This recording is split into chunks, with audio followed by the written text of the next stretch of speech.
Hello everyone.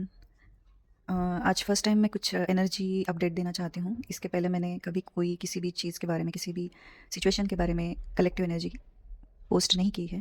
This is my first time और ये बहुत इंटेंसली अंदर से आ रहा था कि मैं कुछ अपना अपडेशन दूँ, ताकि जिन तक ये बात पहुँचे उनको ये बात सुनना बहुत ज़रूरी होगा। I hope divine is under in my support and divine के प्रोटेक्शन से ही मैं कुछ एनर्जी अपडेट देना चाहती हूँ। देखो फ्रेंड्स, कुछ टाइम से जो अभी कलेक्टिव में एनर्जी चल रही है वो बहुत ही डिफरेंट और यूनिक है, यानी इसके पहले ऐसा कभी फील नहीं हुआ। अभी देखो, जैसे हमारा अर्थ का असेंशन हो रहा है, वैसे ही हम सारे ह्यूमन बींग्स का भी किसी ना किसी रूप में असेंशन हो रहा है और ये कंटिन्यूसली चलते ही जाएगा। ठीक है, अभी जैसे आने वाला कुछ समय है जो बहुत क्रिटिकल हो सकता है। इसके लिए हमें अभी से ही प्रिपरेशन करके रखनी है। जैसे जैसे हम हमारे अकाउंट्स के बैलेंस शीट को मेंटेन रखते हैं, वैसे ही अपनी लाइफ की बैलेंस शीट को भी मेंटेन रखना अभी के समय में बहुत ज़रूरी है। जैसे एसेट्स एंड लायबिलिटीज़ होती है जो फाइनेंशियली काउंट की जाती है, वैसे ही अपने लाइफ में कर्मा की बैलेंस शीट होती है, जिसे हम लॉ ऑफ कर्मा भी बोलते हैं। उसको भी अच्छे से बैलेंस रखना बहुत ज़रूरी है। अब ये कैसे रखना है?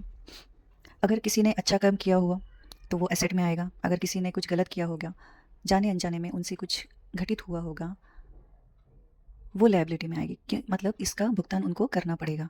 और जो कुछ अच्छे कर्म है उसका फल मिलेगा, यानी वो एसेट साइड में रहेगा। ठीक है, एक सिंपल लैंग्वेज में बता रही हूँ मैं। अब रही बात हमें क्या प्रिकॉशंस लेने हैं, जितना ज़्यादा हो सके उतना आप स्पिरिचुअलिटी से जुड़े।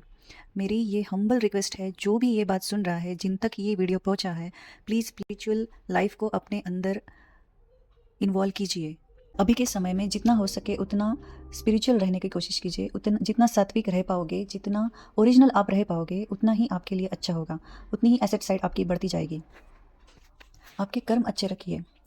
किसी भी रूप में आपके बोलने से या आपके बर्ताव से किसी को हर्ट मत कीजिए। किसी ना किसी रूप में आपको उसका भुगतान करना ही पड़ेगा। अभी है ना, अभी बस रिजल्ट का टाइम है। अभी हम तालमेल करने के लिए टाइम है नहीं। अभी direct result, direct decision, direct destroy, बस यही टाइम है। क्योंकि कलेक्टिव में फेमिनाइन एनर्जी यानी शक्ति एनर्जी का असेंशन बहुत फास्ट हो रहा है। किसी भी इंसान के अंदर आप देखो, अहंकार बढ़ेगा, ईगो बढ़ेगा और वो डिस्ट्रॉय की तरफ लेके जाएगा, है ना। और जो शक्ति जागृत हुई है वो उस गलत चीज़ को मिटाने के लिए जागृत हुई है। इस बात का आप ध्यान रखिए। किसी ना किसी रूप में आपको उस एनर्जी का सामना करना पड़ेगा जो आपके गलत कर्मों को डिस्ट्रॉय करेगा। इसीलिए मेरी हम्बल रिक्वेस्ट है, अभी भी वक्त है, आंखें खोलो, जागो, अपने अंदर जाओ, अपनी सांसों से जुड़ो, अपने खुद के अस्तित्व को जानने की कोशिश करो कि आप कौन हो, आप क्यों आए हो, क्या मकसद है। सिर्फ घर, गाड़ी, बंगला, पैसा, रिश्ते, इसी माया में मत फंसे रहो। ये टेम्परेरी है, कुछ साथ में नहीं आने वाला है। सब कुछ जानते हुए भी उसी लूप में फंसे हुए हैं सब के सब। कब तक? क्यों? क्या मिलने वाला है? किसको क्या प्रूफ करना है? किसको क्या दिखाना है कि मैं ये कर सकता हूँ, वो कर सकता हूँ, मेरे पास इतना है, मेरे पास उतना है? क्यों? सब यही छूटने वाला है, सब जानते हो आप। एग्जाम्पल के तौर पे अगर बताना चाहूँ तो समझो कोई इंसान है, सिर्फ धन जमा करते जा रहा है, ज़मीनें जमा जमा करते जा रहा है। पर अगर उसका पर्पस ही गलत होगा तो वो लेने का क्या मतलब, वो कहाँ जाएगा, उसका फल कैसा मिलेगा, वो पहले सोचो। पर्पस अगर अच्छा होगा ऑब्वियसली आप उसके बेनिफिट्स अच्छे से ले पाओगे। लेकिन अगर पर्पस आपका गलत होगा या गलत तरीके से किया हुआ होगा तो उसका भुगतान आपको 100% मिलेगा ही मिलेगा। अभी आप अपने अपने कर्मों का हिसाब खुद करना स्टार्ट कर दो।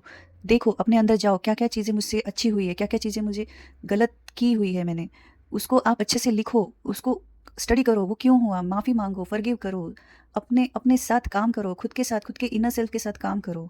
तब जाके आगे कुछ बात बन पाएगी। अगर आगे के साल टिक के रहना है तो आपको ये सारी चीज़ें करनी है।